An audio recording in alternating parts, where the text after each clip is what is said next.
Tindera ng prutas na hire bilang tagatimpla ng kape pero nabuntis ng amo. Ngunit nang sasabihin na nga sana niya ito nang malaman na ikakasal na pala si boss. Ngumiti si Malia at nagpasalamat kahit puno ng takot. Wala sa sariling naglakad nga siya palabas ng center. Ngayong buntis na nga siya, ano nang mangyayari? Ang daming tanong na gumugulo sa kanyang isipan. Mga bagay na hanggang sa pag-uwi at pagtulog ay ginugulo nga siya. Gustuhin man niyang sabihin sa ama ng bata pero para saan pa? Ikakasal na nga ito at malaking gulo lang kapag nalaman ng iba na naanakan nga siya nito. Sa huli ay pinili na nga lamang ni Malia na mag-resign sa trabaho. Resignation? Kunot noong tanong nga ng kanyang Sir Harvey matapos nitong makita ang laman ng folder na inabot niya. Why? Hindi ba sapat ang sahod at benepisyong binibigay ng kumpanya? Huminga si Malia at naghanap ng isasagot. Hindi naman po sa ganun. Tumatanda na po kasi ang lola ko. Mas nakaka-stress para sa kanya ang magulo at maingay na paligid. Sabi ng doktor niya, mas makabubuti sa kanya ang tumira sa probinsya. At least doon tahimik at makakalanghap nga siya ng sariwang hangin. Are you sure? Muling tanong nga ni Harvey. Malaman pa kaya ni Harvey ang katotohanan? Alamin natin ang kwento ng buhay ni Malia. Ano ba? Hindi nag-iingat eh. Bulyaw nga kay Malia ng lalaking customer. Magdadala sana ng dalaga ng order sa kabilang lamesa nang matisod nga siya sa nakaharang na paa ng lalaking nagagalit dito ngayon. Kaagad namang nagpakumbaba si Malia at humingi ng paumanhin. Pasensya na po sir, hindi ko po kasi napansin na nakaharang po yung paa nyo. Magalang naman na saad ni Malia at sinisi mo pa talaga ako ano? Sagot naman ng customer. Hindi naman po sa ganun sir. Wala, nanisi ka na. Dapat sa'yo tinatanggal sa trabaho. Nasaan ba ang manager nitong coffee shop na to? Nataranta nga si Malia sa sinabi ng lalaki. Hindi siya pwedeng mawala ng trabaho kaya naman ganun na lamang ang kabang naramdaman niya. Nakiusap po, huwag niyo na po akong isumbong. May sakit po ang lola ko kaya hindi po ako pwedeng mawala ng trabaho. Baka naman po pwedeng nating pag-usapan to. Pakiusap pa nga ni Malia. Ganun ba? Ngumisi ang lalaki na nagpalakas ng kabog ng dibdib ni Malia para itong may pinaplanong hindi maganda. Inilapit nga ng lalaking customer ang bibig sa tenga ng dalaga at nagwika. Anito? Disama ka na lang sa akin mamaya pagkatapos ko rito. May alam akong motel malapit dito iha. Bastos! Singhal na nga ng dalaga at sa galit ay natuhod pa nga ito ang pagkalalaki ng customer. Sa lakas ng daing nito ay nakuha nga nun ang atensyon ng lahat ng kumakain. Minura nga si Malia ng customer sa sobrang galit at muntikan pang ang sampalin. Mabuti na nga lamang at may lalaking umawat kaya hindi natuloy. Ang kaguluhang yon ay nagpahinto nga sa ibang nagkakape. Lumapit kaagad ang manager at nag-usisa. Ano pong nangyayari rito? Magalang at mahinahong tanungan ng babaeng manager sa customer. Ito kasing waitress niyo eh. Tinuhod ba naman ako? Malia, bakit mo naman ginawa yun? Binastos po kasi niya ako ma'am. Kahit na, hindi ba at palagi kong pinapaalala sa inyo that customer is always right? Sermon pa nga sa kanya ng manager na labis na nagpa-disappoint kay Malia. Pinagtanggol lang naman niya ang kanyang sarili. Buong akala niya ay kakampihan siya nito dahil babae rin ito pero taliwas nga doon ang nangyari. Pinigil niya ang sariling maluha at matapang na tinignan nga ang manager. Customer is always right? Well, not this time ma'am, kasi binabastos niya ako. Sir, pasensya na po sa nangyari. Hindi na po mauulit. Saad lamang ng manager sa customer. Hindi makapaniwalang tinignan nga ni Malia ang manager. Ma'am, ako po yung binastos dito. Please Malia, tumahimik ka na lang. Saad naman ni manager. Ano? We are really sorry for what happened, sir. Malia will apologize and take the consequences of this. No, hindi ako magsasorry. Mariing pagtutol naman ni Malia. Tinignan naman siya ng may pagbabanta ng manager. Malia, please, wag nang matigas ang ulo. Pero ma'am, magsasorry ka o sisisantehin na kita? Natawa nga ng pagakang dalaga kasabay ng pagtulo ng luha nito. Sobrang disappointed nga siya sa pag-handle ng manager sa sitwasyon. "Well, ma'am manager, you don't need to fire me, pero I officially quit." Padabog nga ni hinubad nga ni Malia ang apron at ibinatungayan sa manager. "Victim blamer, enabler, you two are disgusting." Mariing sambit pa nga ni Malia bago tinalikuran ng mga to. "Ang kapal ng mukha mong pagsalitaan ako ng ganyan. Tandaan mo, wala nang ibang trabaho ang tatanggap sa'yo." Galit na singhal nga ng manager na na-offend sa sinabi nga ni Malia. "Akala mo kung sino ka? Magkano lang naman ang sahod mo kung ikukumpara sa kinikita ko rito?" Gatong pa nga nito kaya napapihit paharap nga si Malia. Ano naman, ang pake ko sa malaki mong sahod na hindi naman tumalab sa mukha mo?" Nagkaingay nga ang mga tao. Binubunga ang manager. "Oh, sasabihin ko na oo. Maliit ang sahod ko pero at least hindi kagaya mo. Kinulang na nga sa ganda, nuknukan pa ng kapangitan ng ugali. Well, your attitude suits you so well, ma'am manager." Sarkasikong sambit pa nga ni Malia bago tinangala nga ang lalaki kanina. "At ikaw sir, naway hindi maagnas yang ano mo." Ani nga ng dalaga bago nagmarcha palabas ng coffee shop. Napabuga na nga lamang si Malia ng hangin nang makalayo na nga sa establishmentong iyon. Dagdag stress nga sa kanya ang kawalan ng trabaho pero mas mabuti na nga rin yun kaysa manatili nga sa ganoong working environment. Ilang buwan na rin naman niyang pinagtitiisan ng ugali ng kanyang manager at ngayon nga ay naubos na nga ang natitirang pasensyang meron siya. Hindi pa nga niya alam kung saan na nga siya papasok ngayong nasisante. Ang tanging mahalaga lang ay ang makalayo na nga sa mga ganoong klase ng tao.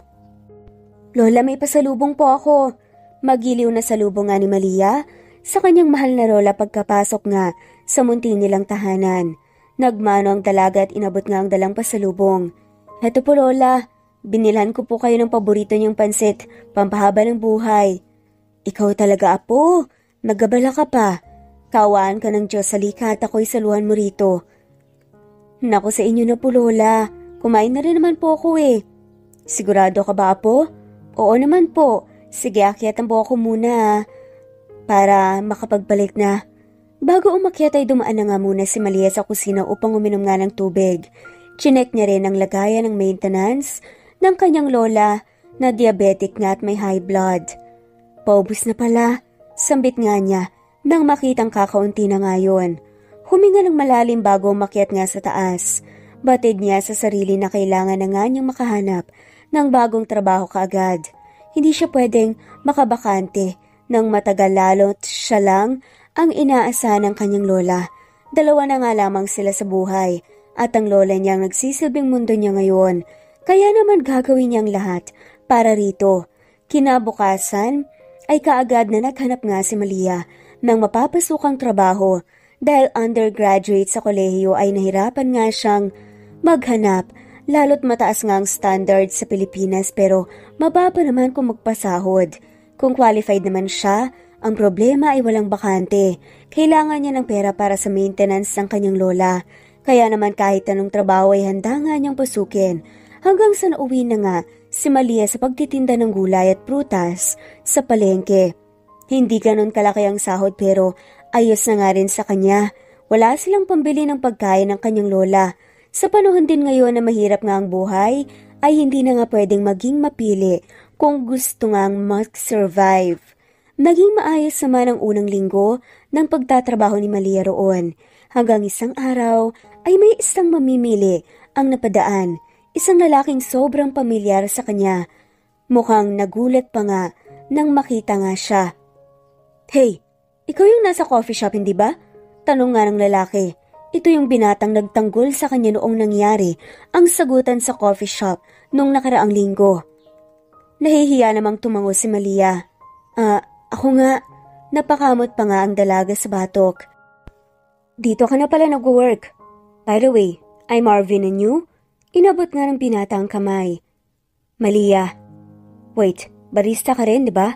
I remembered ikaw ang nagtimpla ng kape. Binibili ko sa coffee shop dati." Oo. All around kasi kaming mga staff. All around pero maliit ang sahod. You know what? I can offer you a job. Hindi hamak na mas malaki ang kikitain mo kumpara rito. Inilapit nga ni Malia ang muka upang mas marinig nga ang sinasabi nito. Trabaho?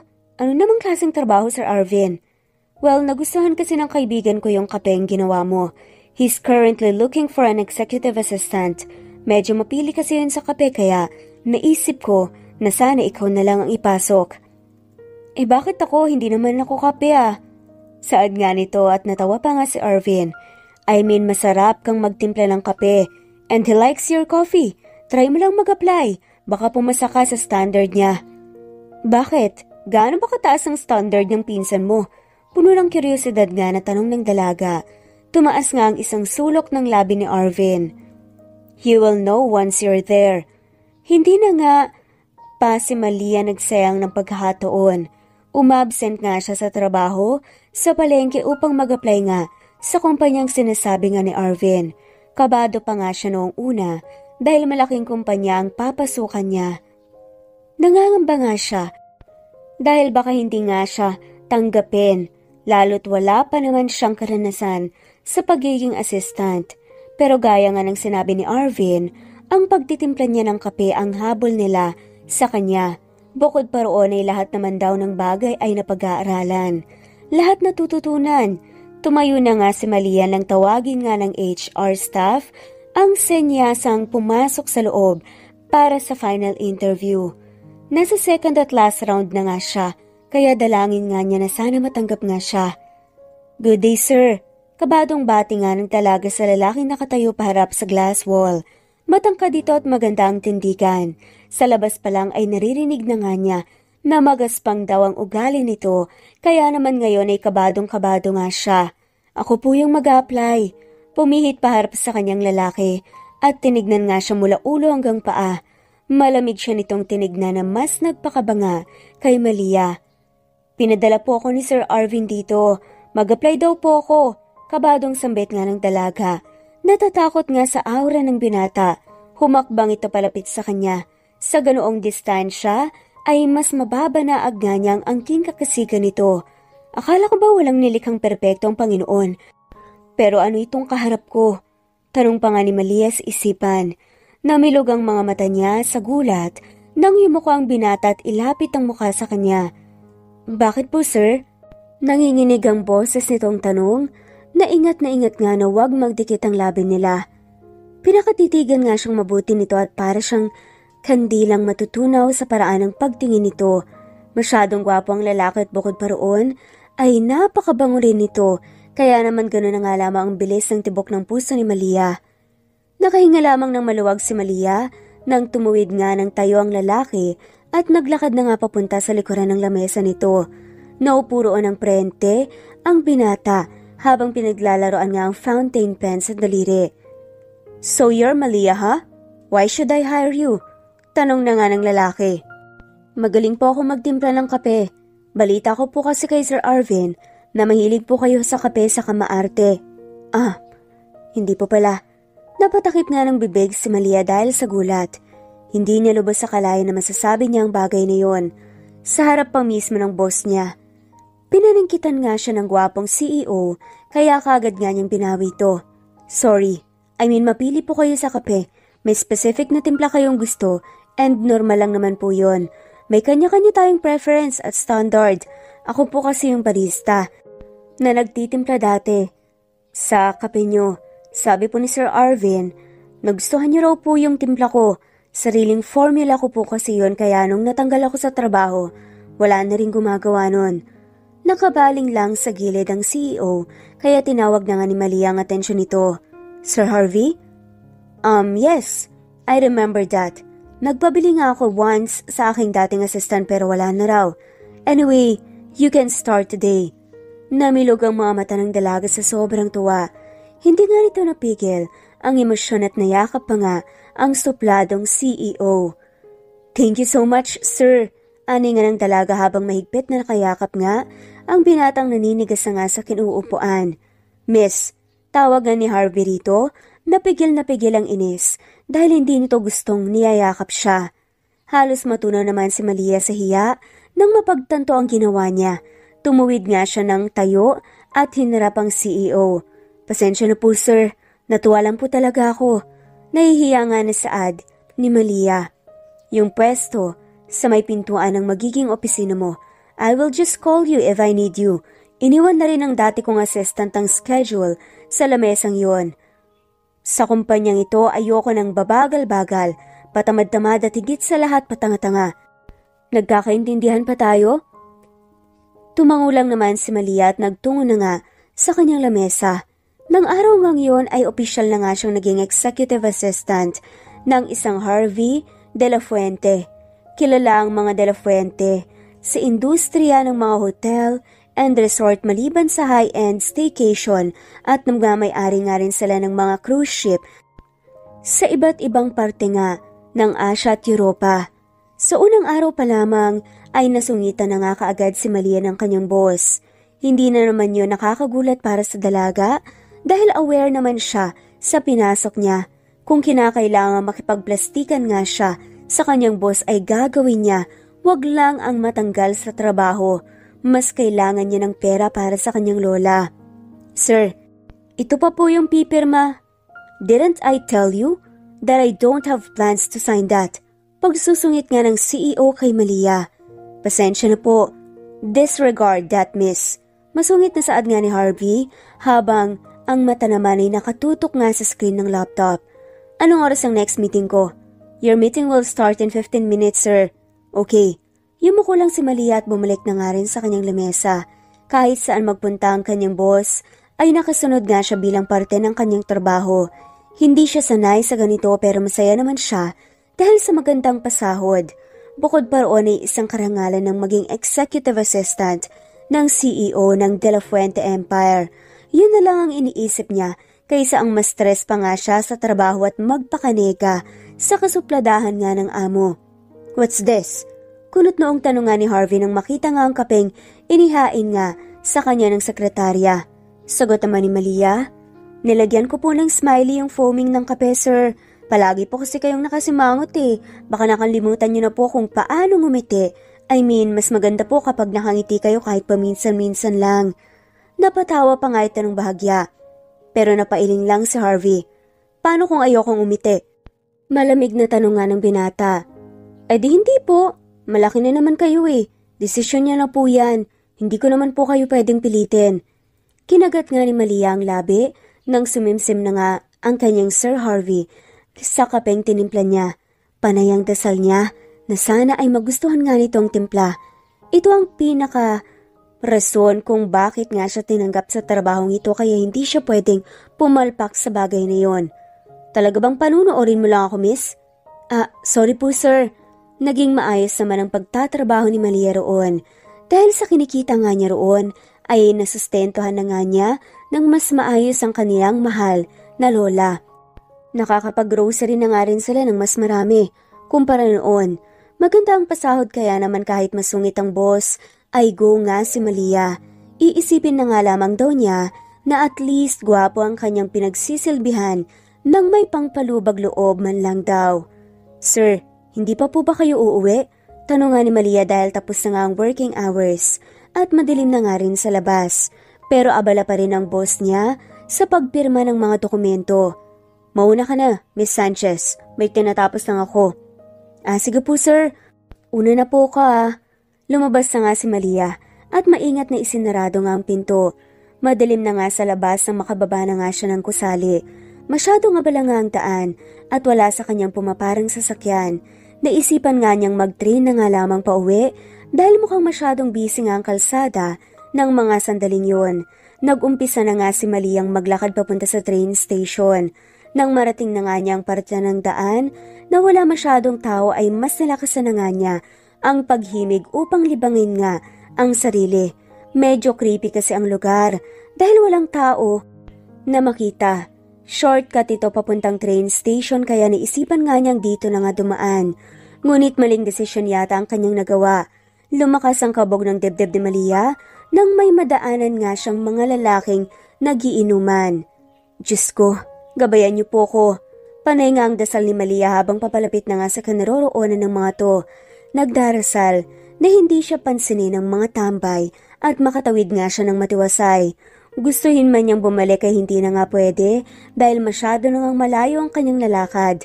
Maingat ang bawat hakbang niya, nagbabaka sakaling hindi na nga siya. Marinig mo ng mga ito pero bigo siya. Sad nga ng isang tambay, "Hoy miss, sandali lang." Nanigas nga si Malia. Sa kinatatayuan ng marinig ngayon. Gusto nga niyang tumakbo ng marinig ngang yapak ng lalaking palapit ngunit hindi niya magawang ihakbang ang kanyang mga paa dahil sa takot. "Ang ganda mo naman, miss."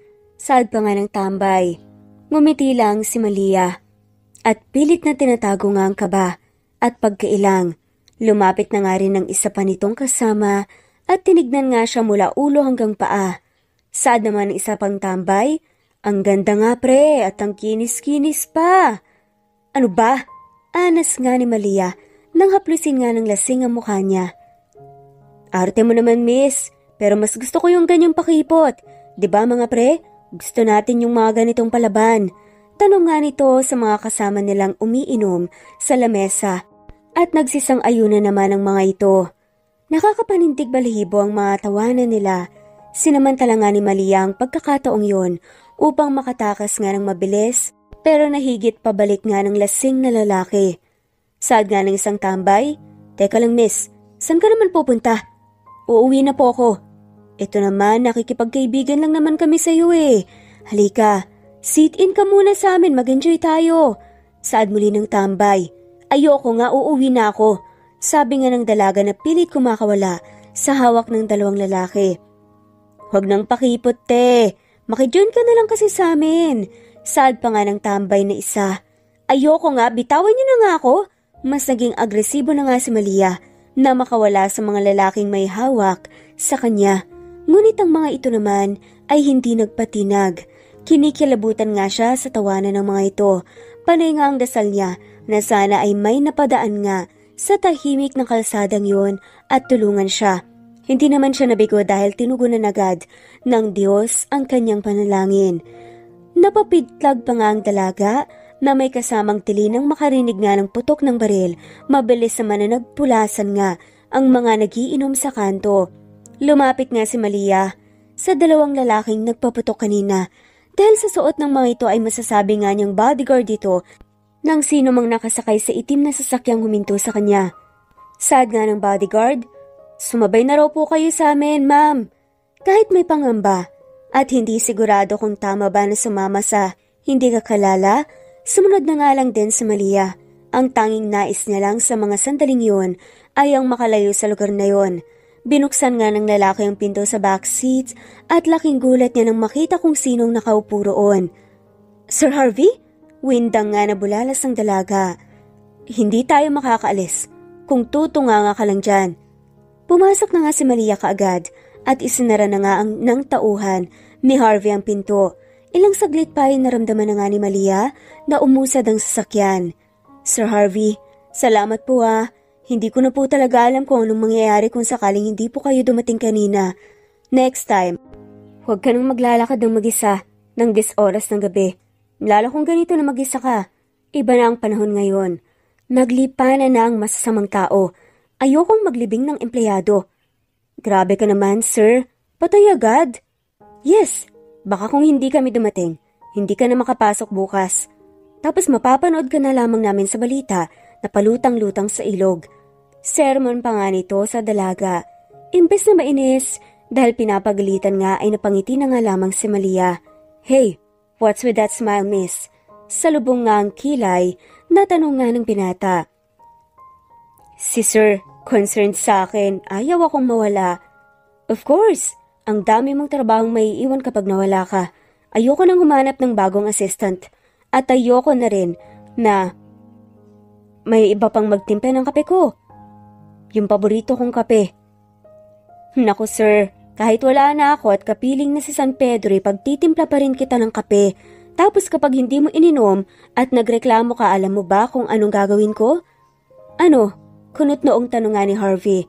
Inilapit nga ni Malia ang muka sa binata at pinakatitigan nga itong mabuti. "Susunduin kita." Tumaas nga ang isang sulok ng labi ni Harvey. Palihim nga itong natatawa sa mga pinagsasasabi ng dalaga. Ayaw niya sa mga maiingay kaya nagtataka siya kung bakit hindi yata siya nabibwisit dito ngayon. Ang daming dada ni Malia. Nagkwento pa nga ito ng talambuhay nito at kung ano-ano pa. Ay sorry sir, masyado po yata ako madaldal. Masungit na pag-respond nga ng binata. Medyo napahiya roon ng dalaga pero hindi na nga nito iyon, dinamdam pa. Sanay na naman siya sa kasungitan at pambabara ng kanyang Sir Harvey. Dito na po yung bahay namin. Salamat po ulit sa tulong kanina. Kuya, thank you. Baling pa nga ni Malia sa dalawang nasa unahan na bumaba upang iligtas nga siya kanina. Sir, una na po ko. Ingat po kayo. Bumaba na nga si Malia. Diyos ko, apo. Mabuti naman at nakauwi ka na. Kanina pa ako alalang-alala sa'yo. Ani nga ng matanda na kanina pa pala naghihintay sa may labas. Maaga pa naman po, Lola. 7:00 pa lang po. Iba kasi ang kutob ko. Parang may nangyaring hindi maganda, apo. Ay, may nangyari nga po. May mga tarantado po dun sa kanto eh. Pero wag po kayong mag-alala. Safe naman po ako, Lola. Buti na lang dumating sila. Nilingon nga ni Malia ang sasakyan. Sakto namang nahuli nga niyang nakatingin ang kanyang sir mula sa nakababang bintana sa gilid nito. Mabilis namang nag-iwas si Harvey ng tingin. Hay nako, dapat natin silang pasalamatan. Ay nako, Lola. Napangiti nga si Malia at napangibit nga nang hindi na nga nito napigilan pang matanda na lumapit nga sa kanyang masungit na boss. Kabado nga si Malia na inabangan ng mga mangyayari. Nagulat pa nga siya nang bumaba ang kanyang Sir Harvey upang mas makausap nga ng mas maayos ang kanyang lola. Ikaw pala, iho. Salamat sa pagligtas sa apo ko, ha? Saka sa paghatid na rin. Walang anuman po. Magalang na tugon nga ng binata. Bakit ang lambing yata ng boses niya ngayon? Sa isip-isip nga ni Malia. Habang pinapanood nga ang dalawa na mag-usap. Okay na rin, at least marunong siyang gumalang sa matanda. Sir, naubusan po tayo ng gas. Sad nga ng bodyguard pagbababa. May madaraan na naman siguro dyan, magpapagas na lang. Hindi rin ho kaya sir eh, may tama rin po yung gulong kaya pala hindi maganda ang takbo kanina. Singit naman ang lalaking nag-check ng gulong. Kailangan madala sa kasa ito, sir. Bilhin na lang po muna kami ng gas sir, maghahanap kami ng gasolinahan. Sige, mag-ingat kayo. Pinanood lang ni Harvey ang dalawa habang papalayo. Total, hihintayin mo pa naman sila, mabuti pa kaya. Pumasok ka na muna sa loob, iho, nang makaupo. Malamig din kasi rito sa labas, baka magkasakit ka pa. Sige po, ngumiti ang binata nang may paggalang. Pumasok nga sila sa loob at sa sofa ay doon naupo ang binata. Medyo may kalumaan na nga ang upuan kaya nakaramdam nga ng hiya si Malia. Mabuti na lang at hindi ito nagreklamo. Wala rin naman itong karapatang magreklamo dahil nasa ibang bahay nga siya. Marunong din naman siyang ilugar ang kaartehan niya sa mga bagay-bagay. Pagpasensyahan mo na itong bahay namin. Saad nga ng lola ni Malia. Naku, wala po yun. Magalang naman na saad ni Harvey. Naku, umuulan pa nga. Tumayo saglit ang matanda upang isara nga ang bintana. Malakas na nga ang buhos ng ulan sa labas. Iha, mabuti pa ipagtimpla mo ng kape itong si... Ano na nga bang pangalan mo ulit, iho? Harvey Paula. Apo, ipagtimpla mo si Sir Harvey ng kape. Harvey na lang, Paula. O, mabait at magalang naman pala tong si Harvey, apo. Ano yung sinasabi mo na suplado at magaspang ang gugali? Namilog tuloy ang mata ni Malia sa narinig. Lola, bakit mo po sinabi? Ay, pasensya na, apo. Sambit nga ng matanda ng ma-realize ngayon. Napatakip pa nga ito ng bibig at natatawang umexit. Pumasok na nga ito sa kwarto kaya mas naging awkward para kay Malia. Alam niyang mabait lang ang amo niya dahil nasa bahay nga nila at kaharap nga ang kanyang lola. Kaya naman hindi na nga siya magugulat pa kung bukas makalawa ay susungitan na naman siya nito. Nang matimpla nga ang kape ay inihain na nga ni Malia yon sa boss nitong nasa sala. Coffee sir. Walang imik na hinawakan naman ni Harvey ang tangkay ng tasa at sumimsim doon. Si Malia naman ay pinapanood lang ang binata. Hindi naman niya siguro narinig. Ani nga ng dalaga sa isipan. Impisin ko lang po yung mga ginamit ko sa kusina. Tumalikod na nga si Malia, takmang pahakbang na nga nang biglang magsalita ang lalaking nagkakape. Magaspang pala ang ugali wika nga ng binata na nagpahinto nga kay Malia sa paghakbang. Nahiya tuloy siya. Tumakbo si Malia patungong kusina, pagkasabi nun at nagtago nga roon. Hiyang-hiyanan nalaman nga ng kanyang Sir Harvey ang pinagsasasabi niya patungkol dito. Inalok na nga rin ng matanda si Harvey na sabayan nga sila sa hapunan. Pinaunlakan naman ng binata ang imbitasyon na yun. Natutuwa nga si Malia na kahit masungit ang kanyang amo sa opisina, ay marunong naman itong makibagay.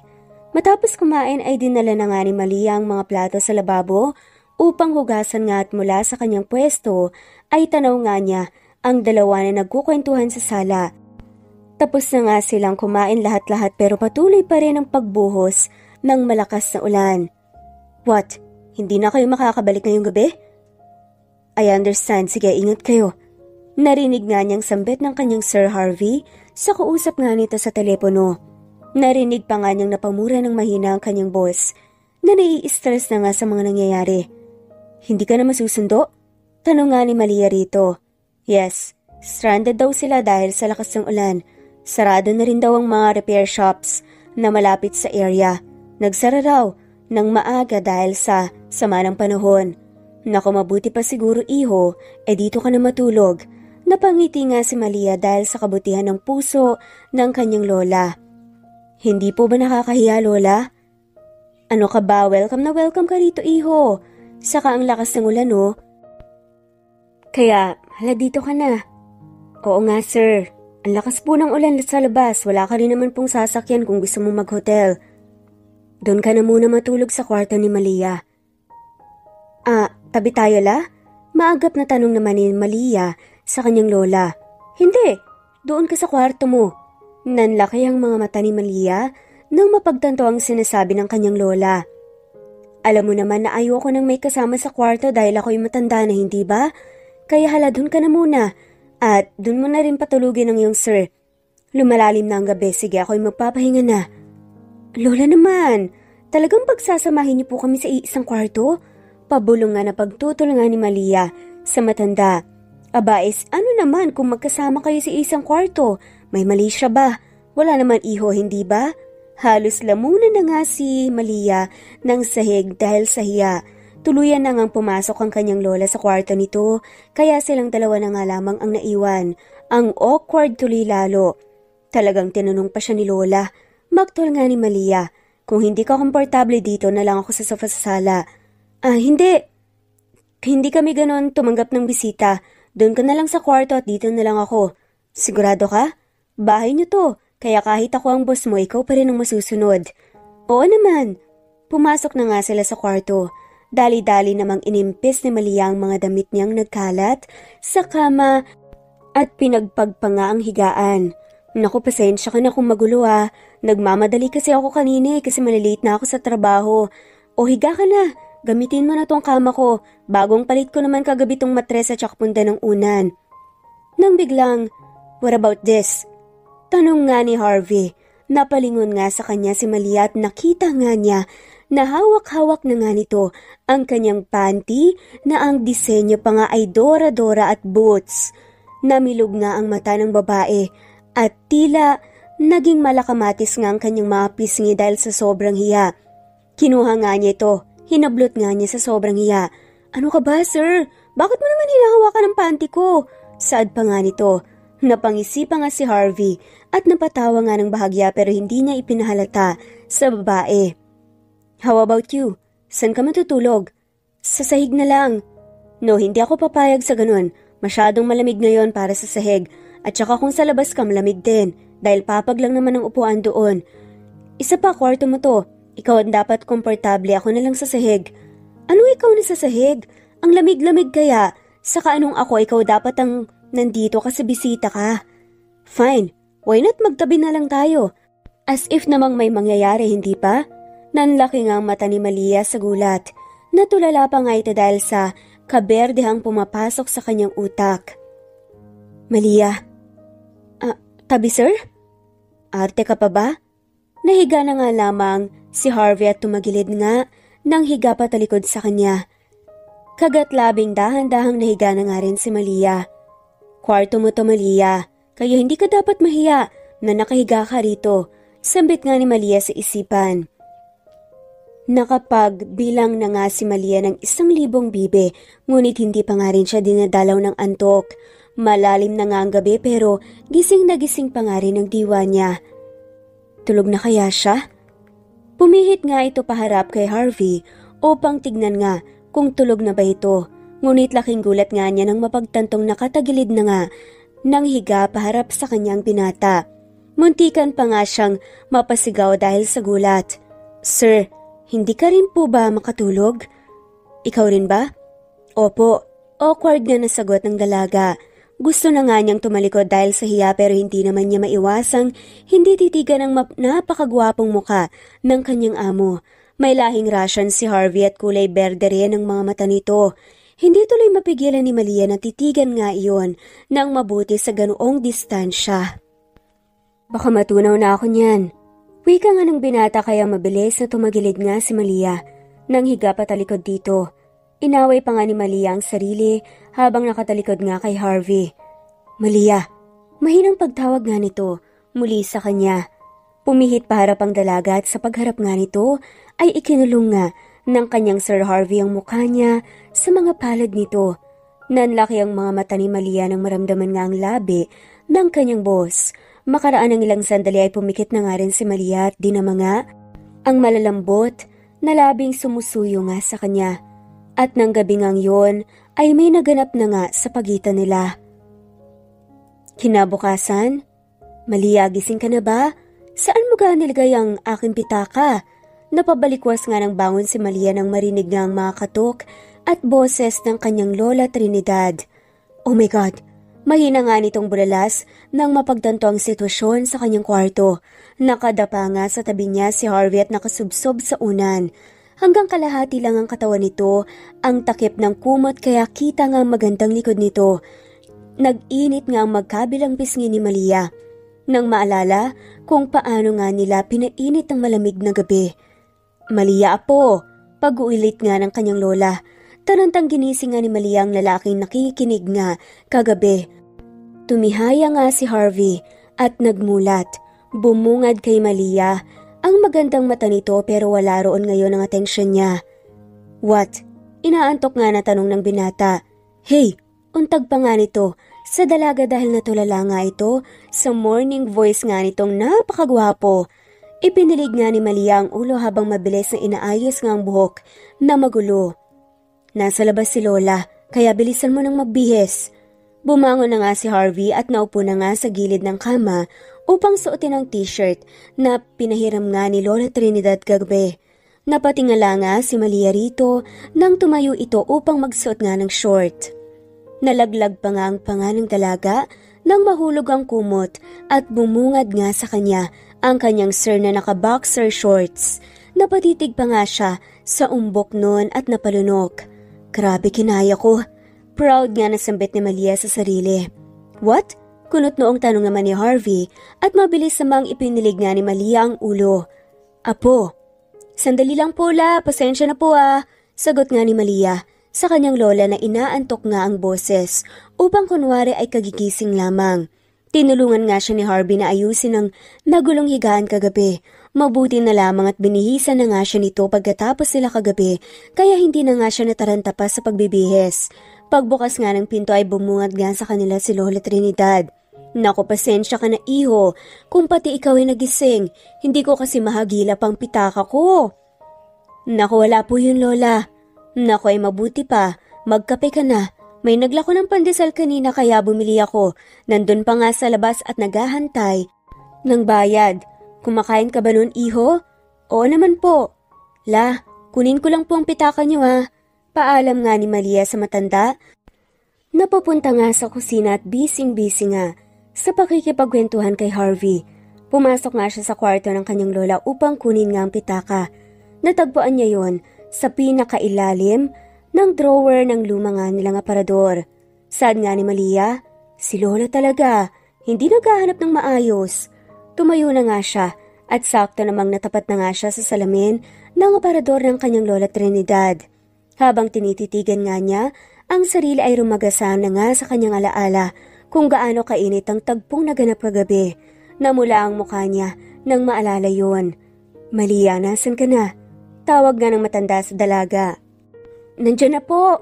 Habang nagkakape sila sa lamesa, ay ramdam nila ang awkwardness sa pagitan nila. Pareho nga silang aware sa naganap kagabi. Wala silang relasyon kaya naman nahihiya nga si Malia. Baka isipin ng amo niya na madali nga siyang makuha. Pero hindi naman siguro ito ganoon mag-iisip. Hindi nga alam ni Malia kung paano sila nauwi sa ganoon. Basta ang alam niya, may nararamdaman naman siyang kung ano habang ginagawa nila yon.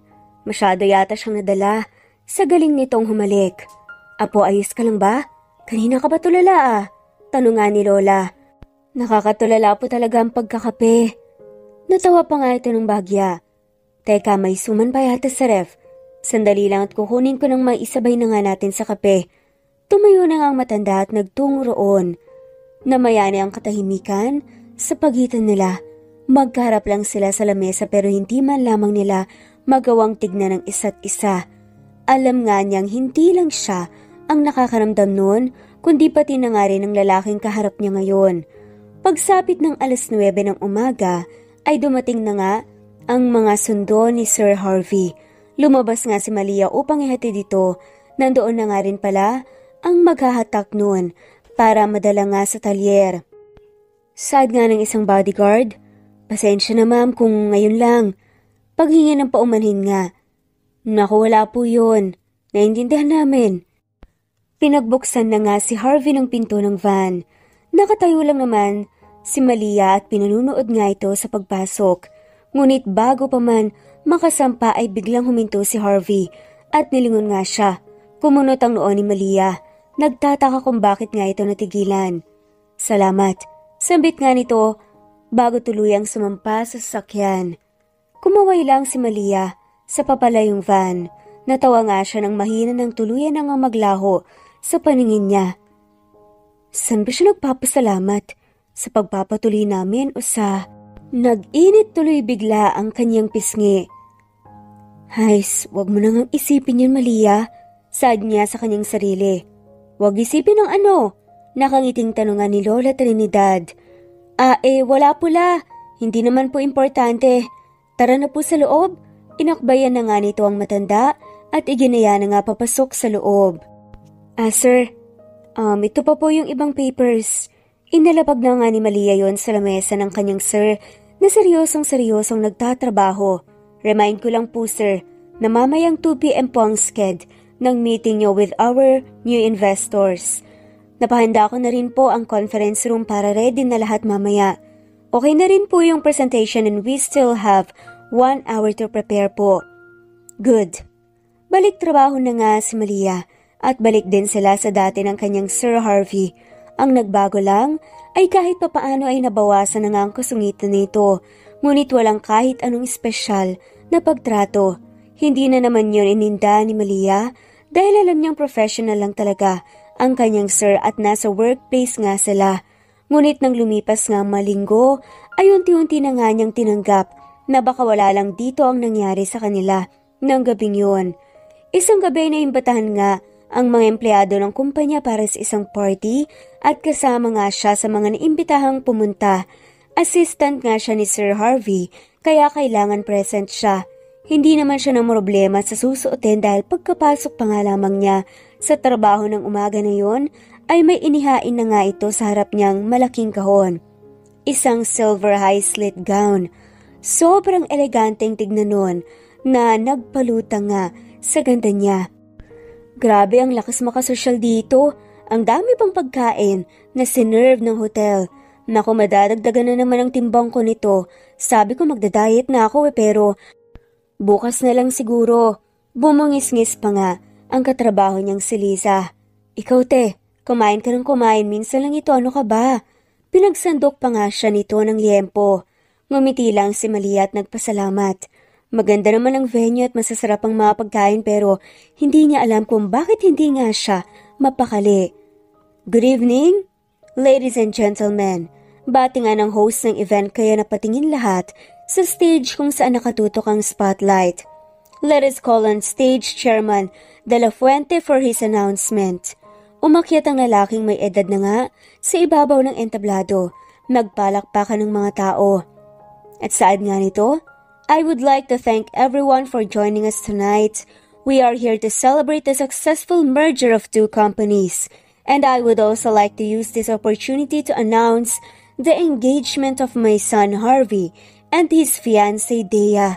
Nanginig ang mga mata ni Malia habang pinanunood nga si Harvey na umakyat ng stage habang ang iba ay nagpapalakpakan. Siya naman ay tulala lang at naninikip ang dibdib. Grabe, ikakasal na pala si Sir Harvey. Kinikilig pa nga nasambit ng katabi nga niyang si Lisa. Ang ganda nung mapapangasawa niya. Halatang laki sa mayamang pamilya. Bagay na bagay sila, diba? Siko pa nga sa kanya nito. Pilit nang umiti na nga lamang si Malia. Ha? Oo. Ibinalik niya ang atensyon sa stage kung nasaan si Harvey. Nakalingkis dito ang babae at mukhang ang saya-saya. Ang ganda niya, bagay nga sila. Pinagmasdan nga niya si Harvey na seryoso lang na nakatayo roon. Hindi man lang niya ako magawang tignan. Pero sino ba ako? Wala akong karapatang mag-inerte o magselos dito. Sa isip-isip nga niya. Be, may sinasabi ka?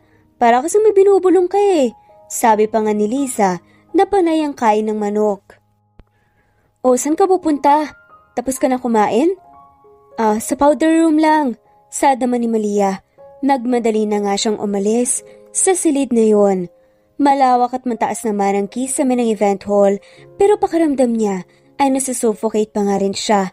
Pinili niyang lumayo sa lugar na yon hanggat maaga dahil baka hindi na nga niya mapigilan pa ang pagkawala ng emosyong kanina pa niya pinipigilan. Pagkaharap nga niya sa salamin ay doon bumuhos ang kanyang mga luha na sumisigaw ng sakit na kanyang nararamdaman. Umuwi si Malia kahit hindi pa nga tapos ang party. Hindi niya in-expect na mararamdaman niya yon dahil hindi pa naman niya alam na may nararamdaman na pala siya para sa boss niya. Ngunit ngayong gabi ay nakumpirma niya yon sa mali nga lang na pagkakataon. At ngayong alam na nga niyang ikakasal na pala ito, ay wala na nga ring lugar ang nararamdaman niya at kailangan na nga niyang kalimutan ito. Mabuti na nga lamang at tulog na nga ang kanyang lola nang makauwi nga siya. Hindi siya nahuling palihim na umiiyak. Nang sumunod na mga araw ay hindi pumasok si Malia. Pinalabas na nga lang niya na masama ang kanyang pakiramdam. Masama naman talaga at dahil yun sa kaiiyak niya nitong mga nakaraan. Kailangan ng lola niya ng bagong gamot, kaya nagtungo muna siya sa center upang kumuha ng libreng gamot. Palabas na nga sana siya ng center upang pumunta naman sa butika upang bumili ng gamot na wala sa center nang bigla siyang mahilo at mapaupo.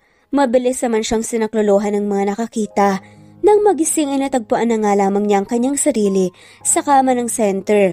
Iginala nga niyang mata sa paligid at nakita nga ang doktor na naka-assign doon na may inaayos. Sad nga ng dok, naku mabuti naman at gising ka na. Ano po nangyari? Nagtatakang tanong ni Malia. Nahilo ka at nawala ng malay. But don't worry, normal lang naman yan sa mga nagbubuntis. Mas mag-ingat ka na lang o tayo sa mga susunod. Buntis? Oo. You're 5 weeks pregnant. Hindi mo ba alam yun? Hindi po.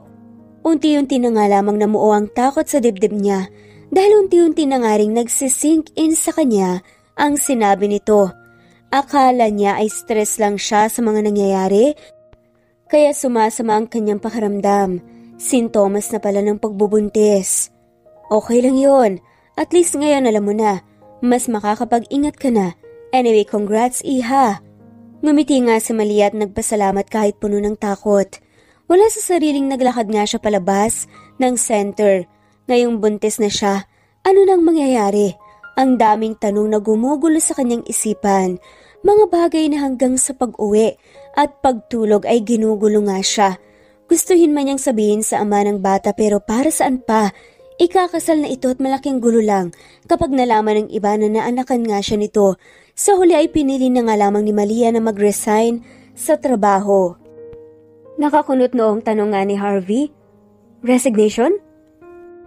Matapos nga nitong makita ang laman ng folder na iniabot nga ng babae. Bakit? Hindi ba sapat ang sahod at benepisyong binibigay ng kumpanya? Huminga si Malia at naghanap nga ng isasagot. Hindi naman po sa ganun. Tumatanda na po kasi ang lola ko.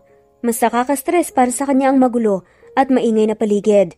Sabi ng doktor niya, mas makabubuti sa kanya ang tumira sa probinsya. At least doon tahimik at makakalanghap nga siya ng sariwang hangin. Are you sure? Oo naman po. Sobrang grateful ko po sa oportunidad na binigay niyo ng kumpanya. But I think it's time para mag-give in na po ako para sa iba at pagbigyan ng hiling ng aking lola. Hindi ko na ba mababago ang isip mo, Miss Sanchez? Malungkot nang umiti nga ang dalaga. Pigil nga ang pagkawala ng luha. Hindi na po.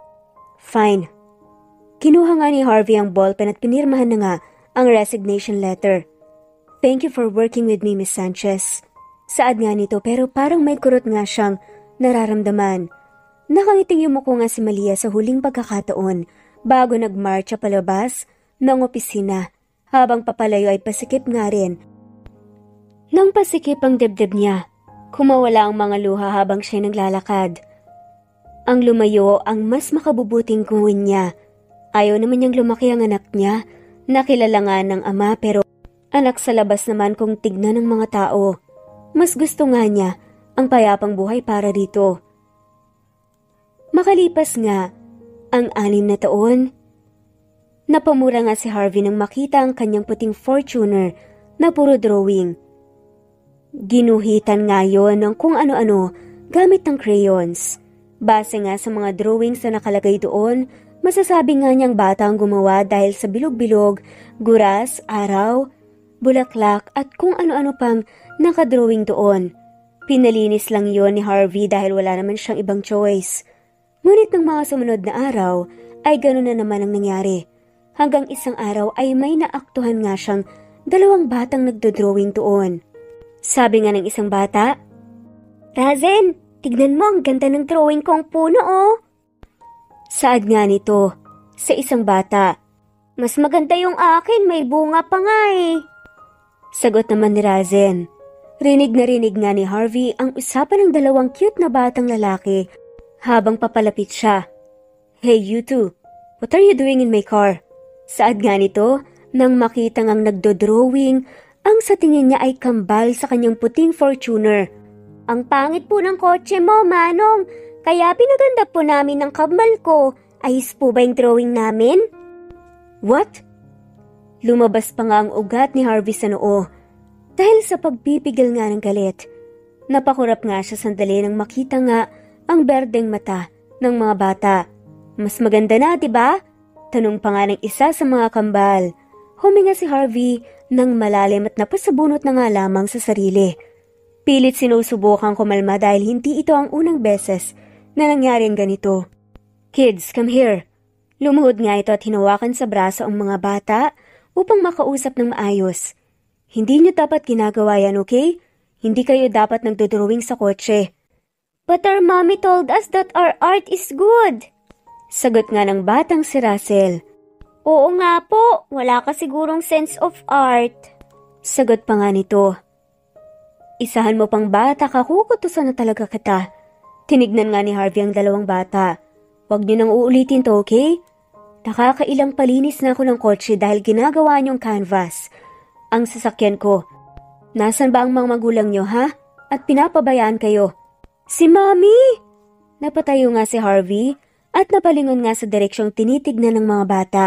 Kaagad na tumakbo nga si Russell upang yumakap sa ina. Parang huminto naman ang pagtakbo ng oras para kay Harvey nang makita niya ang dating assistant, ang babaeng 6 na taon na nga niyang hinahanap. Lumakas ang kabog ng dibdib niya nang maisip ang isang bagay, ang isang posibilidad. "Anak? May anak siya?" Tanong nga ni Harvey sa isipan habang nakatitig nga kay Malia, na halatang nagulat nga rin na nagkaharap nga sila ngayon. "Yan po ang mami namin. Tapos yung daddy naman po namin nasa impyerno na, sir." Napaiwas nga ng tingin si Malia dahil sa sinabi ng anak. Hiyang-hiya ito sa binata. Tumaas nga na naman ang isang kilay ni Harvey dahil sa sinabi ng pilyong bata. Hinugot nga ni Malia ang natitirang lakas upang magsalita. Pasensya na po, sir. Alis na po kami ha.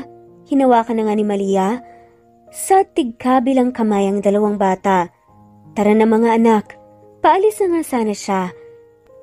Akay ang kambal nang biglang magtanong nga si Harvey, dahilan upang mapatigil siya. Who's the father? Humugot nga si Malia ng hangin bago nagsalita. Hindi mo na ako empleyado, sir. Hindi ko obligasyong sagutin ang tanong mo. Lumapit nga si Harvey at humarang. Mahirap ba ang tanong ko, Miss Sanchez? Bakit hindi mo na lang kaya sagutin ng diretsyo? Nag-iwas nga ng tingin sa Malia at napalunok pa nga. Hindi naman nakaligtas ang reaksyon niyang yun kay Harvey na mas nagpadagdag pa nga sa duda ng lalaking kaharap. Sad pa nga ni Russell? Mommy? Do you know him po? Malambing nga na tanong ni Russell. Daddy? Napalingon silang lahat sa batang babaeng tumawag. Tumakbo ito palapit kay Harvey at nagpakarga. Agad naman itong binuhat ni Harvey. Tara na mga anak, uwi na tayo. Sinamantala nga ni Malia ang pagkakataong yun upang makaalis. Ngayong nakita na nga nito at ang kambal. Alam niyang iniisip na nga nito ngayon ang mga posibilidad. Natatakot nga siya na baka kunin na nga sa kanya ang mga bata kapag nagkataon. Sa nakalipas na 6 na taon ay wala na nga siyang naging balita pa rito. Pinili niyang putulin lahat ng koneksyon na mag-uugnay sa kanila upang tuluyang makamove on. Pero nakausad na nga ba talaga siya? Yun din ang madalas niyang itanong sa sarili. Saad nga ni Malia, may anak na pala siya. Wala akong anak. Napapitlag nga si Malia sa gulat nang marinig nga ang pamilyar na boses. Hindi nga siya nagkamali. Nandito ang lalaking iniisip niya kanina at nakaupo pa nga sa harap niya. May trabaho pa po ako, sir. At mga alis na nga sana si Malia nang hawakan nga siya ni Harvey sa braso. Hindi ba dapat? Ako din pagsilbihan mo? Customer din ako ng coffee shop na to na kailangan mong pagsilbihan, Miss Sanchez. Huminga nga si Malia upang mapakalma nga ang sarili. Naparito ba ang binata para bisitin siya? Kung oo ay talaga namang he really did a great job. Kung bakit ba naman kasi muli silang nagkita? Ano pong order niyo, sir? Tanong nga ni Malia at nginitian pa nga. Ang inis na inis nga siyang customer ng puno ng kaplastikan.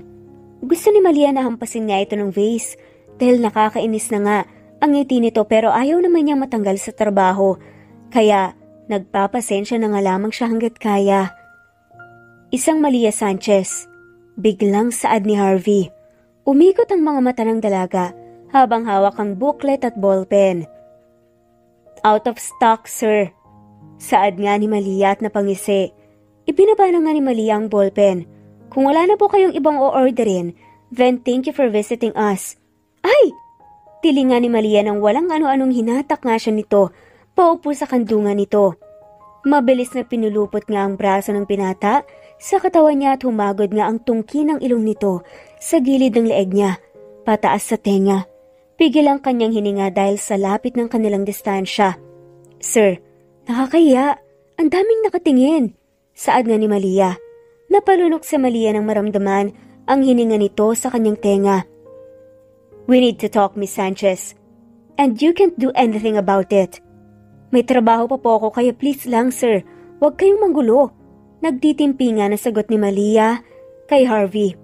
I can pay you thrice and even buy this coffee shop just to walk with you. So don't dare me, miss. Fine. Tumayo nga si Malia nang pakawalan nga ni Harvey at naupo nga sa harapan nito. So ano bang atin? Are they mine? Tumawa ng sarcastic nga si Malia upang itago ang kaba. Who are you to claim my children? Your children? Or our children? Tila confident ka na saad ni Harvey. Hindi nakaimik si Malia. Are they mine? Anak ko ba sila, Malia? Tanong nga ni Harvey. Humugot si Malia ng hangin bago puno ng tapang na sinagot si Harvey. Kung anak mo nga sila, ano naman ngayon? Kasal ka na hindi ba? May asawa at anak ka na. Kaya mas mabuting ituloy na lang natin ang kanya-kanyang buhay natin na binuo. Besides, wala ka namang responsibilidad sa akin.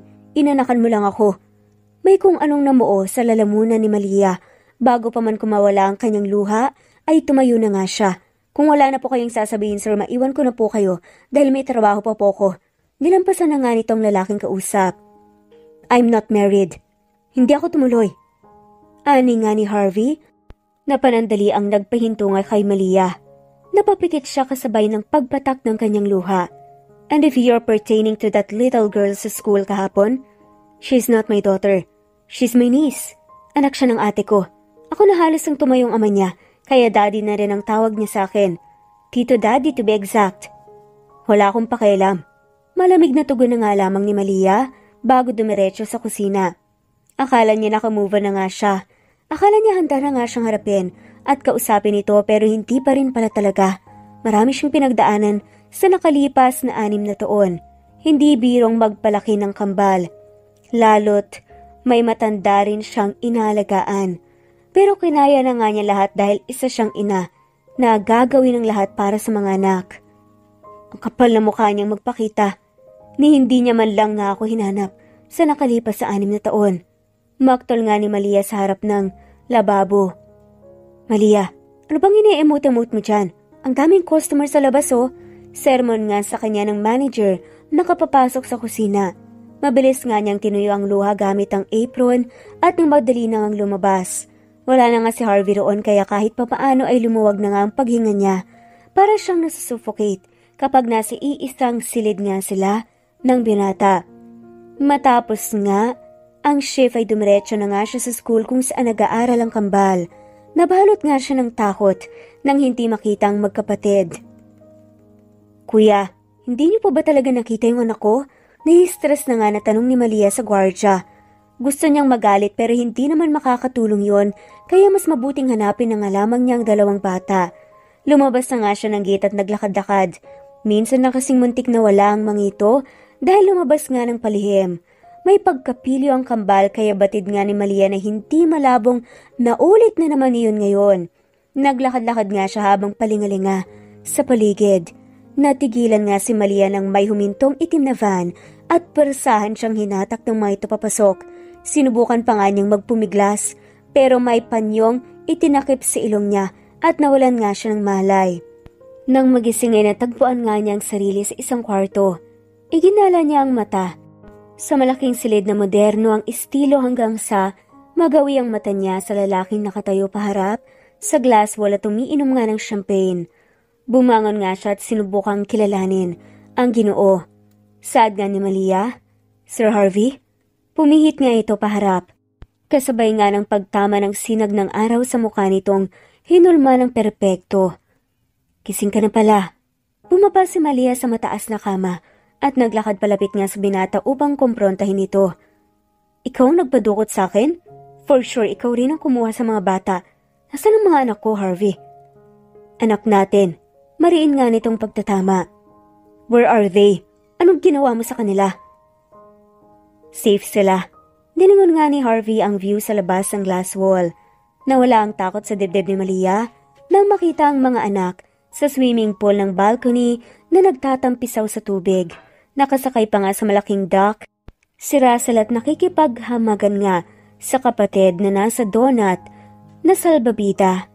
Naluluhang binuksan nga ni Malia ang glass door at lumabas upang makita nga ang mga ito ng mas maayos. Saad nga ng twins, Mommy! Tawag nga ng mga ito at inaya pa nga siyang lumapit. Nagmamadaling nilapitan nga ni Malia ang mga anak ko pang i-check ang mga to. Para siyang nabunutan nga ng tinik sa lalamunan ng makita ngang maayos naman ang kambal at mukhang nag-enjoy pa nga. Paano kayo nakarating dito? Sinama po kami ng lalaki. Sagot nga ng batang si Russell. Pero hindi ba sabi ko, huwag kayong sasama sa hindi ninyo kakilala? But he told us that he's your friend. He even showed us a picture of you with him and Lola. Saad naman ng isa sa mga kambal? Tapos may sasabihin ka raw sa amin, Mommy. Singit nga ng batang si Russell at tiningala pa nga ang lalaking nakatayo sa gilid ng ina. Anong sinasabi ni Russell, Harvey? Don't pretend like you didn't know, Miss Sanchez. Cause I know you knew. Why not introduce me to them? Or do you want me to do it for you? Mommy? Untag nga ng bata na namatahimik nga siya. Babies, he is your father. Wala na ngang choice na saad ni Malia. Napakunot noong nga ang isa sa mga kambal na si Russell. Father, you mean Daddy po? Kunot noong pagkumpirma nga ni Russell. Yes, baby. Wala ka na po sa impyerno? Tanong pa nga ng kambal na si Razen. Nanlaki ang mga mata ni Harvey sa tinura ng anak. Agad naman itong sinaway ni Malia. Razen, bad yun. Ikaw kaya, Mommy, sabi mo nasa impyerno na si Daddy kaya wag na naming hanapin eh. Ikaw po nagsabi nun. Saad pa nga nito. Natameme nga si Malia nang maalala nga ang eksenang yun. Mommy, saan ba talaga si Daddy? Tagal naman umuwi, sabi mo sa Pasko uwi siya eh. Magva-Valentine's Day na po eh. Razen, tigilan mo ako na sa impyerno na yung tatay niyo kaya wag niyo nang hanapin pa. Saad nga ni Malia dahil medyo pagod nga siya nung panahong yun. Napakunot noo tuloy si Russell. Impyerno? What's impyerno, Mommy? Inosenteng tanong nga ng kakambal nitong si Russell na yakap nga ang toy. Bus. Hayes kayo talaga, puro kayo tanong. Mabuti pa doon na kayo maglaro sa sala, nagluluto ako oh. Mamaya matalsikan pa kayo sa mata nitong buto ng sili. O sige na doon na kayo. Napabuntong hininga na nga lamang si Malia pagkaalis ng mga bata. Bad mood siya sa tatay ng mga ito ng araw na yon. Kaya nakapagsalita siya ng ganun. Hindi naman niya alam na kahit isang taon na nga ang nakalipas ay tanda pa rin ito ng mga matalinong anak. Heto nga ngayon, hiyang-hiya nga siya kay Harvey. Kung pwede nga lang lumubog sa pool at hindi na nga umahon ay baka kanina pa nga niya ginawa. Baka iniisip pa nga nito na hindi maganda ang mga itinuturo niya sa kanilang mga anak. So ikaw po talaga yung tatay namin? Yes, ako nga. Saad ni Harvey. Where have you been, Daddy? Business? Anyway, nagpahanda ako kay Manang ng makakain. Do you want to eat? Tanong nga ni Harvey sa kanila. Opo, Daddy. Come on, get up. Umahon na nga sa pulang dalawang bata at sumunod na nga sa ama nila. Excited nga ang mga itong tumakbo sa loob ng bahay. Manang, pakibihisan na sila. I just need to talk to their mom. Seryosong saad naman ni Harvey. Doon tayo mga bata. Tinawag na nga sila ni Manang. At ano naman pag-uusapan natin? Masungit na tanong naman ng dalaga. Tinawid nga ni Harvey ang kanilang distansya. Marami dahil marami ka rin kailangan ipaliwanag. I'm not obliged to explain to you, sir. Sad pa nga ni Malia. You are. Because you are the mother of my children and you hid them from me. And you're the father? Yes. E nasan ka nun? You just had at least told me. I wasn't aware na may anak pala ako. Tumawa nga ng sarcastic ang dalaga. Gusto mong sabihin ko sa'yo? Para saan, Harvey? Tingin mo ba masasabi ko pa sa'yo ang ganoong bagay gayong alam ko na ikakasal ka na? Hindi ako ipokrita para manira ng pamilya. I know, hindi nga ako tumuli sa kasal, diba? Bakit? Because I love you. Sabi nga ni Harvey. Natulala si Malia sa narinig. Mula sa galit na ekspresyon ng binata kanina ay napalitan ngayon ng pagkasincere at naging maamoy ito bigla. Mahal kita noon, Malia. Kaya kahit hindi ako sigurado kung babalik o magkikita pa tayo, hindi pa rin ako tumuloy sa kasal. My family disowned me for betraying them. But everything was worth it because at least I didn't marry someone I never loved. Pero sana hinanap mo kami. Tumulong nga ang luha ng dalaga. Mabilis naman iyong pinunasan ng binata gamit ang daliri nito. I did. Ilang taon ko kayong hinanap, pero wala. But that never stopped me from loving you. Saad pa nga ni Harvey. Nang mga panahong yun ay ayaw na nga ni Malia na magpakita kaya malabo talaga silang mahanap ng binata. Saad pa nga ni Harvey, ang dami ng taong nawala sa atin. Sa atin ang mga anak natin. At ngayong nagkita na tayo, hindi ko nasasayangan pang pagkakataon na to. I want us to be a family, Malia. Ipakikilala ko na kayo kila mom and dad. Teka, pero di ba hindi kayo okay? Isinumping nga ni Harvey ang buhok ni Malia. We reunited last year. I stood for myself, for my decisions for the past years. I created my own name and built my own company without them. Sa nakalipas na mga taon, ay unti-unti nila ako naintindihan. Mataas ang pride ng dad ko. So he won't agree with my decision. But unfortunately, anak niya rin ako so mataas din ang pride ko. And he knows na hindi nila ako basta-basta mapapasunod sa nais nila. Especially when it comes to marriage. Sobrang importante na nga sa akin ang kasal. At wala akong ibang hangad, kundi ang maikasal lang sa babaeng mahal ko. Harvey, let's fix this. Magpakasal tayo, Malia. Let's be a family. Nagpo-propose ka ba? Takang tanong nga ni Malia. Yes, diretsahang saad naman ni Harvey. Hindi ba parang masyadong mabilis? Hindi ka pa nga man lang manliligaw eh. Mabilis ba yon? Nakabuo na nga tayo ng kambal eh. Pagbibiro pa nga ni Harvey. Hinumpas nga ni Malia sa balikat si Harvey at sinamaan nga ng tingin. Do you love me? Seryosang tanong na nga nito. Nakayukong tumangutango naman si Malia. Nahihiya. Hinawakan nga ni Harvey ang kanyang baba at pinatingala nga siya. Kumawala ang mga paru-paro sa tiyan ng dalaga nang sumilay ang matamis ng ngiti sa labi ng binata. Be my Mrs. De La Fuente and I will worship you, Miss Secretary. Nagpakasal nga sina Malia at Harvey. Mas naging espesyal ang seremonyang yun dahil sa kambal. Kasamang mga ito sa abay at talaga namang maraming natuwa sa dalawang bata. Bukod kasi sa bibo ay mababait nga rin ang mga ito. Kaya naman tuwang-tunga rin ang dad ni Harvey na kanilang lolo. Unang ipinakilala nga ni Harvey si Malia sa kanyang pamilya. Naging bukas naman ang mga ito sa pagtanggap sa dalaga. Nang ipagtapat na nga ng dalawang tungkol sa kambali ganoon na nga lamang ang galak at excitement ng mga ito na mamit ang mga bata. Isang tagpong madrama ngunit puno ng saya. Isang buwan mahigit pa lang, nakilala nga ang mga ito ng mga De La Fuente pero ramdam na nga ni Malia na mahal nga ng mga ito ang kambal. You may now kiss the bride. Saad na nga ng pare. Sa harap nga ng altar ay saksi sa kanilang pagmamahalan at pag-iisang dibdib. Pinatunayan nga nila ang pagmamahal nila sa isa't isa. Masaya nga si Malia sa nasaksihan ng mga anak nila ang kasal nila ng daddy nila. Matapos ang kasal ay roon na nga tumira sila Malia sa mansyon ni Harvey. Ang tahimik at malungkot nitong bahay ay napupuno nga ng saya at kulay. Daddy, can you fix this please? Yes, sure baby. Ikinabit na nga ni Harvey ang natanggal na gulong sa sasakyan ng anak. Nasa kusina nga siya ngayon at pinapanood ang asawang nagluluto. Lumaki si Harvey na may mga helpers at hindi niya rin naman hilig ang pagluluto kaya naman wala nga siyang alam pagdating sa kusina.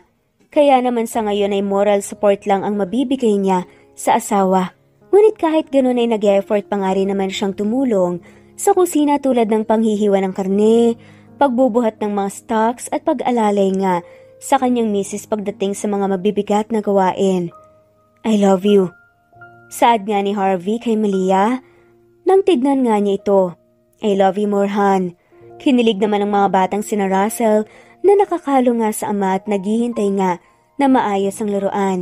Ngunit ang nakakakilig nga na eksena ay naputol nang biglang sumingit ang batang si Razen. Ew, cringe! Nandidiring sambit pa nga ng batang nakaupo sa kitchen top at naglalaro ng trak-trakan. Natawa na nga lamang naman ang mag-asawa sa naging reaksyon nito. Sa nakalipas sa mga buwan, ay unti-unti nang nakikilala ni Harvey ang magkapatid. Sobrang identical ng mga ito, kaya naman sa unang tingin ay matlilito ka talaga. Ngunit magkaibang-magkaiba naman ang dalawa pagdating sa personalidad at hilig. Extrovert si Razen, habang introvert naman itong si Russell. They are both doing good in school at pareho pangang nasa honor list. Into sports nga si Razen at sa murang edad ay nagpakita na nga ng interes sa swimming at taekwondo. Si Russell naman ay into arts and music. Suportado ang dalawa ng mag-asawa. Hindi madali ang magpalaki ng kambal pero magkatuwang naman sila sa hirap at ginhawa. I hate you, sabi nga ni Malia na nahihirapang maupo sa gilid ng kama. Why? Natatawa at painosenteng tanong nga ni Harvey na nakasandal nga sa headboard at hubad ang pang-itaas na bahagi ng katawan. Stop acting innocent, Mr. De La Fuente. You knew what you did last night. Tumayo na nga si Malia at paika-ikang naglakad papunta sa banyo. Paglabas niya ay nandoon pa nga rin ang asawa sa pwesto nito suot-suot ang nangaasar ng ngiti at halatang hinihintay talaga siyang lumabas. So, how's my wife? You wrecked me, Mr. CEO, and you painted my whole body with Never mind. Umikot nga ang mata ni Malia. With what? Painosenteng tanong nga ni Harvey kaya binato na nga siya ni Malia ng unan na nadampot.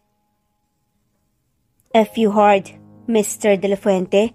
Paano pa ako sasama sa pa-outing ng kumpanya kung ganito?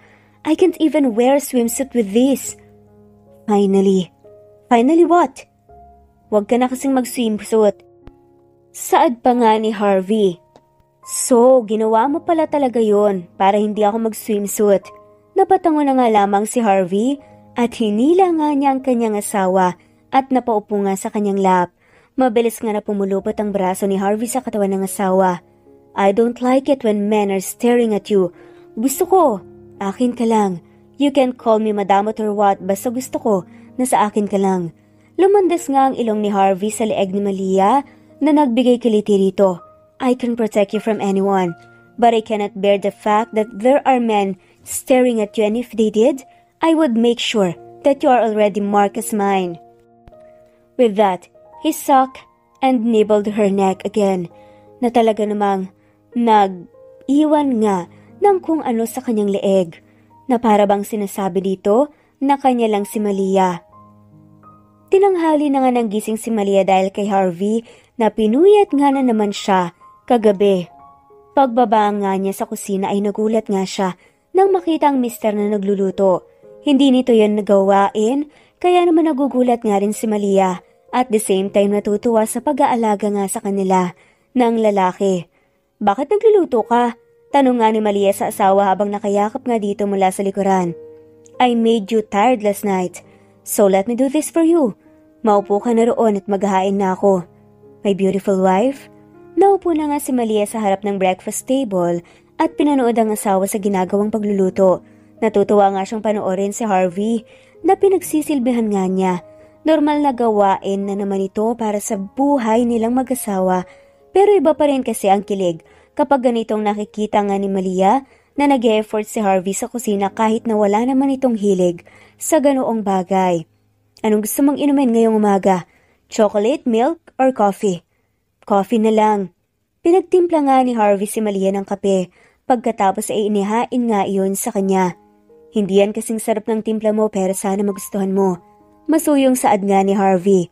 Nag-improve ka na. Sakto lang kaya ang tamis. Komento nga ni Malia matapos nga yung matikman. Salamat. Grabe parang dati. Ako ang nagtitimpla ng kape mo tapos ngayon ikaw na ang gumagawa sa akin ito.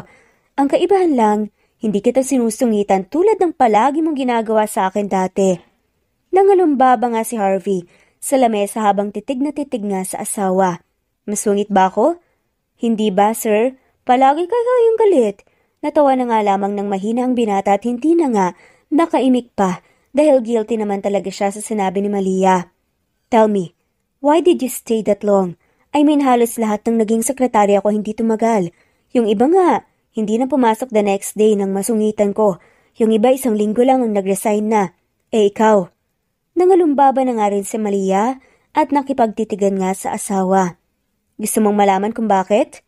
Interesadong tumango-tango si Harvey. Kasi mukha akong pera. Napailing na nga lamang si Harvey at napatawa. What if sabihin ko sa'yo na sinadya kong mag-apply sa'yo para paibigin ka? Nakagustuhan kong mabuntis mo para siguradong makakakuha ko ng pera mula sa'yo. For sure malaki ang mamanahin ko. Namin ng mga anak mo kapag namatay ka. Napatawa na nga lamang si Harvey. Hindi siya naniniwala dahil kilalang kilala niya ang kanyang asawa. Loko ka talaga. I love you.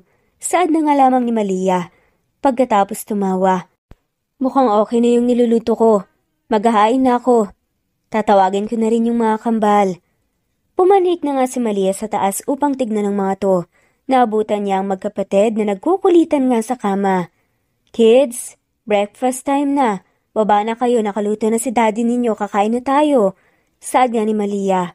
Bumaba na nga sila at kaagad na naupo sa kanilang mga pwesto. Wow, daddy! You really made this for us, sabi nga ng batang si Russell. Grabe ang cool nitong Milo dinosaurs. Nagustuhan niyo ba? Tanong nga ni Harvey sa kambal.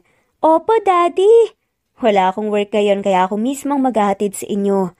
Mas natuwa pa nga ang mga bata dahil sa sinabi ng daddy nila. Sumasama rin naman sa paghatid si Harvey sa mga bata pero may driver sila. Hindi kagaya ngayon na si Harvey mismo ang nagdadrive at sila-sila lang ang pamilya. Katabi ni Harvey ang asawa habang nasa likuran naman ang dalawang bata na naglalaro sa tablet. Makukulit ang mga ito pero nakikinig naman kapag pinagsasabihan. Galingan sa school, okay? Huwag makikipag-away. Opo, Daddy! Sagot nga ng kambal. Yumakap lang ang mga ito at tumakbo na nga papunta sa kanilang klase. Pakabait ha? Pahabol pa nga ni Malia sa mga anak. So, saan tayo pupunta ngayon? Tanong naman ni Harvey kay Malia na nagpakunot nga sa noon nito. Anong saan na tayo? Takang tanong nga ni Malia habang nasa loob sila ng sasakyan at hindi pa rin umaalis. Mag-date tayo. Date? Nag-init nga ang pisngi ni Malia sa isipin na magde-date nga sila. Maraming beses na nga silang nag-date ni Harvey pero nandun pa nga rin yun, kilig at excitement. Yes, on the way na naman yung yaya ng mga bata. Sila nang bahala rito and I actually reserved this day for the two of us. It's our day, Malia. May inabot nga si Harvey sa likod ng sasakyan at napatakip nga na lamang siya sa bibig nang makita nga ang isang magandang bouquet ng paborito niyang bulaklak. Thank you. Teka, it's our day? Hindi naman natin mansarya at mas lalong hindi naman natin anniversary. Ano bang meron ngayon? Takang tanong naman ni Malia na pilit inaalala kung anong meron sa araw na yon. Am I missing out something? Tumawa nga si Harvey kaya mas nag-overthink nga siya. Hey, ano ba kasi meron ngayon? Today is the day na binuo natin ng kambal. Saad nga ni Harvey na napangisipa. Teka, naalala mo pa yon? Nahihiyang tugon naman ni Malia sa asawa sa lalaking pinag-alayan niya ng kanyang sarili. Sa unang pagkakataon. Sagot naman ni Harvey, oo naman, sobrang espesyal sa akin noon, Malia. Nakagat nga ni Malia ang labi dahil alam niya kung ano ang tinutukoy nito. Anyway, where do you want to eat? Saad nga ni Harvey, doon sa paborito nating coffee shop. Ang sarap ng pastries nila eh. Bigla akong nag-crave sa matamis. Nag-drive nga si Harvey patungo roon. Pagdating sa lugar ay ito na nga rin ang tumayo para pumila at umorder. Nakaupo lang si Malia sa paborito na lang spot na mag-asawa nang biglang may lumapit nga sa kanya. Malia, right? Nakita nga ni Malia si Dea na ex-fiancé ni Harvey. OMG, ikaw nga. Grabe, ibang-iba ka na ngayon ah. Nagmukha kang tao pero alam mo kung anong hindi nagbago? Yung amoy mo. Amoy basura ka pa rin. Saad naman ni Harvey. Dea. Pigil galit nga na pagtawag ni Harvey. Kaagad naman na nagbago ang ekspresyon ng mukha ng babae. Hi Harvey, it's been a while. Don't touch me. Pagpuputol nga ni Harvey sa sasabihin ng haliparot na babae. Napahiya tuloy si Dea sa malamig na salubong sa kanya ni Harvey pero ininda nito yon dahil makapal ang mukha nito. Ang init naman kaagad ng ulo mo sa akin. Why not chill with me? Balita ko masasarap ang sinerve nilang drinks dito. Or pwede rin naman tayong lumabas. May alam akong Japanese restaurant malapit dito. Saad naman ni Harvey, I don't want and I will never want to be with you again. Mariing sambit niya. But why? Ginagawa naman natin yon. Dati hindi ba? Saad nga ni Dea. Can't you understand that I'm already married, Dea? Saad nga ni Harvey. Then, pwede pa rin naman tayong maging magkaibigan. Not with you. I'm not a fool, Dea. I know what you are trying to do. You better stop with your illusion. Dahil kahit kailan hindi ako mapapasayo. Tila naubos na nga ang natitirang pasensya ni Dea at lumabas na nga ang natural at totoong ugali nito. Ano bang nakita mo sa babaeng yan? Hindi hamak naman na mas lamang ako dyan. Really? With that attitude? Let me tell you this, Dea. Humakbang nga palapit si Harvey kay Dea at inilapit nga ang bibig sa mukha ng dating fiancé. You are not qualified to be compared to my wife. Nainsulto nga si Dea at nasaktan sa sinabi nito pero tinatagan nito ang sarili. Hindi siya mahina para umiyak sa harap ni Harvey lalo na't higit sa harap ng babaeng pinaka-iinisan nga niya. You have no right to insult me, saad nga ni Dea. Sagot naman ni Harvey, the moment you insulted my wife, I have the right now. I'm not perfect, Dea. Marami rin akong nagawang mali sa buhay ko. Pero alam mo ba kung ano ang tamang desisyon na nagawa ko? Hindi nakasagot si Dea. Yun ang hindi ka pakasalan. Hindi ko kakayaning tumira sa iisang bahay kasamang isang gaya mo. Napangisi nga si Dea. You really speaks without empathy, Harvey. Hindi mo man lang inisip kung anong nararamdaman ko sa mga sinabi mo. Why would I care for you kung wala naman akong pake sa'yo? I don't respect people who disrespects my wife. We're done, Dea. Matagal na. So please stay away from us. Pinalampas ko yung pagharang mo sa paghahanap ko kay Malia dati. Not again, Dea. Hindi mo gugustuhin ang gagawin ko. May pagbabanta nitong sambit bago nilingon nga ang asawa. Kagad na nagbago ang ekspresyon ng mukha nito at biglang naging maamo. Let's go, wife. Take out na lang natin yung drinks at food. May alam akong lugar kung saan magandang tumambay. Kinuha na nga lamang ni Harvey ang order nila at hinatak nga ang misis niya palabas. Tell me, Harvey, ano bang meron siya na wala ako? Ako? Saad nga ni Harvey. Tumaas ang isang sulok ng labi ni Harvey bago tuluyang lumabas, kasama si Malia. Nang makalis na nga sila, saad naman ni Malia, hindi ba parang ang harsh naman yata nung mga sinabi mo kay Dea? Sabi ni Malia sa asawa habang naglalakad nga sila, pabalik ng sasakyan. She deserves that. Pinabuksan nga ni Harvey ng pinto ng sasakyan si Malia. Bad yun. Tugon naman ni Malia bago sumakay. If that's the only way to protect you, to defend you, my beautiful wife, then I'm willing to be the bad person in this story. And those people like Dea, hindi nila deserve ng kindness at saka respect kung hindi nila kaya yung ibigay sa kapwa nila. Saad nga nito, pagkatapos sinara ang pinto, umikot si Harvey sa kabila at tinungo nga nila ang pasyalang sinasabi nito. Hindi pa masyadong nai-invade ng tao ang lugar, kaya naman maganda pa rin yun.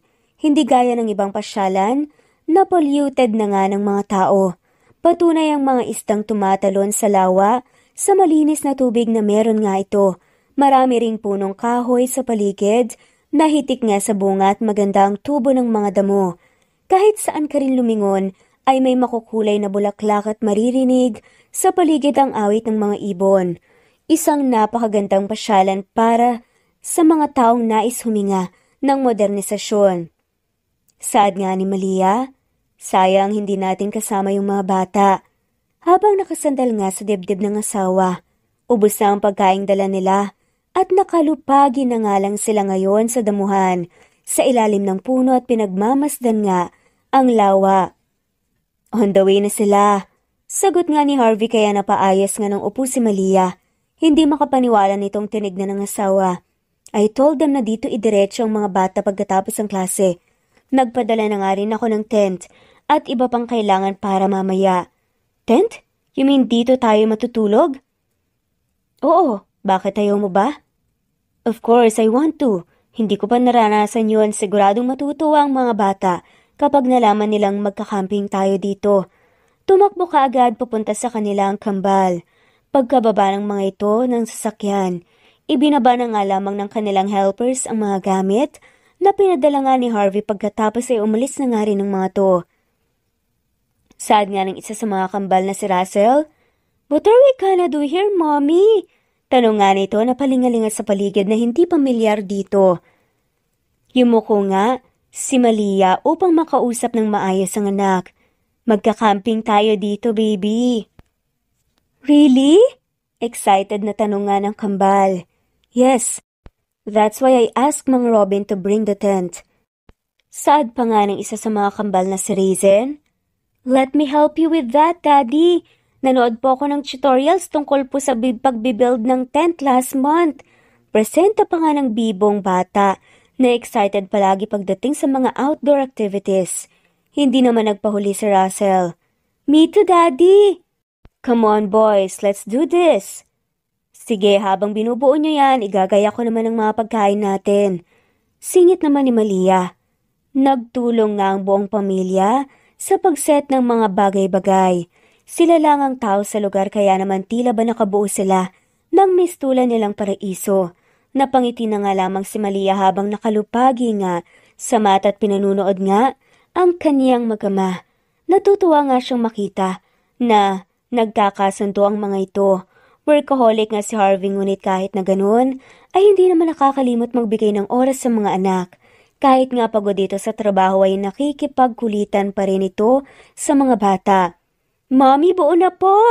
Sigaw nga ni Russell na tumatakbo palapit sa ina.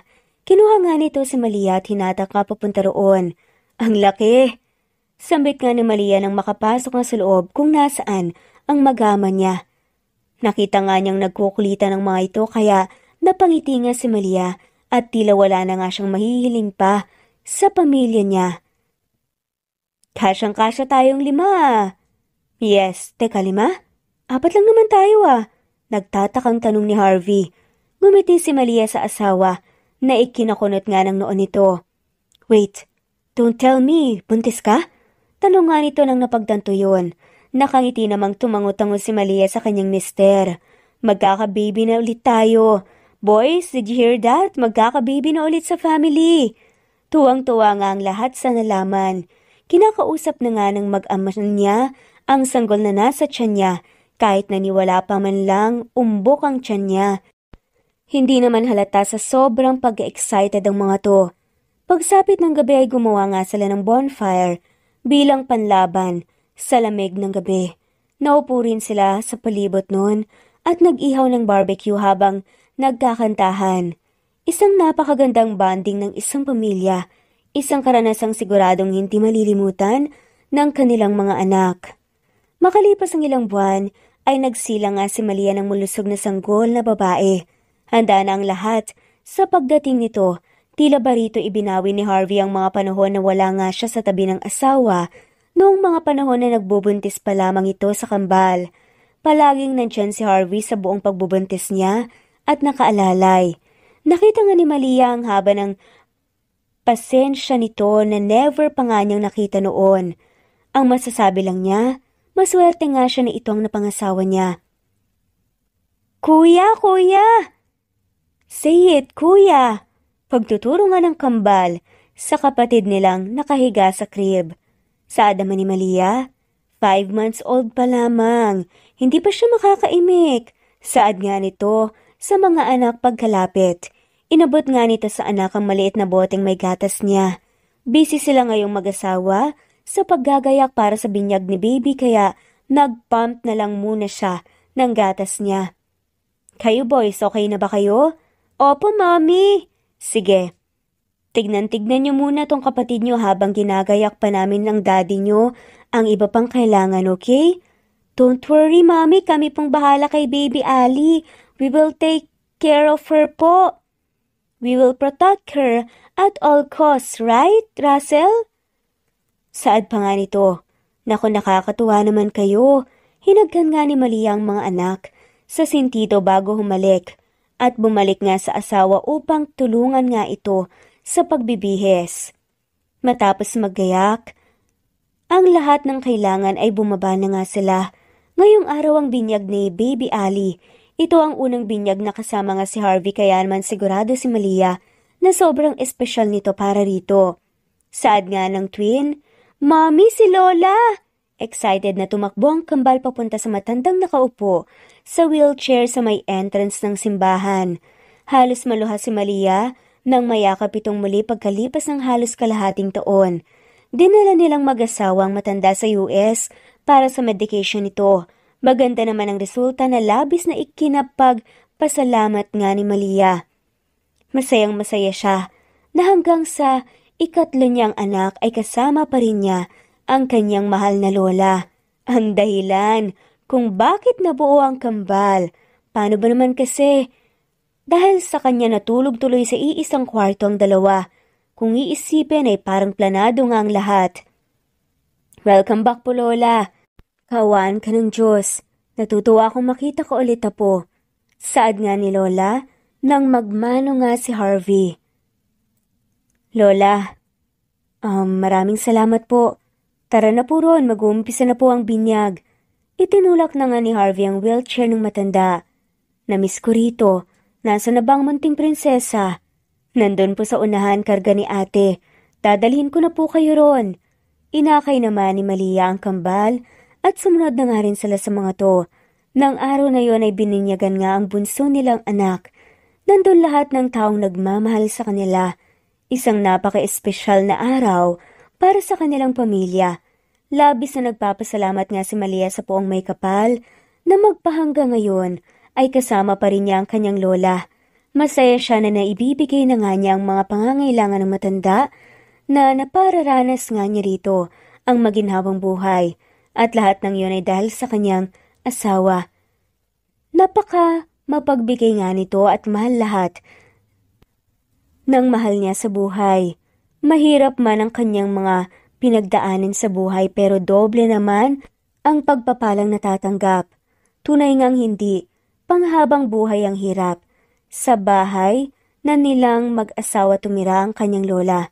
Katuwang na nga niya ito sa paggabay sa kanyang mga anak. Masaya na nga si Malia sa buhay na mayroon siya. Batid niyang marami pang pagsubok na susubok sa pagsasama nilang mag-asawa, pero nakakasigurado nga siya na nandyan si Harvey sa tabi niya sa lahat ng oras. Ang lalaking minahal siya sa kabila ng estado niya sa buhay. Magkasama nilang haharapin ang bukas ng may tiwala at pagmamahal. At dito na nga po nagtatapos ang kwentong pagmamahalan ni na Harvey at Malia kasama nga ang cute nilang mga anak. Maraming salamat po sa lahat ng mawalang sawang sumusubaybay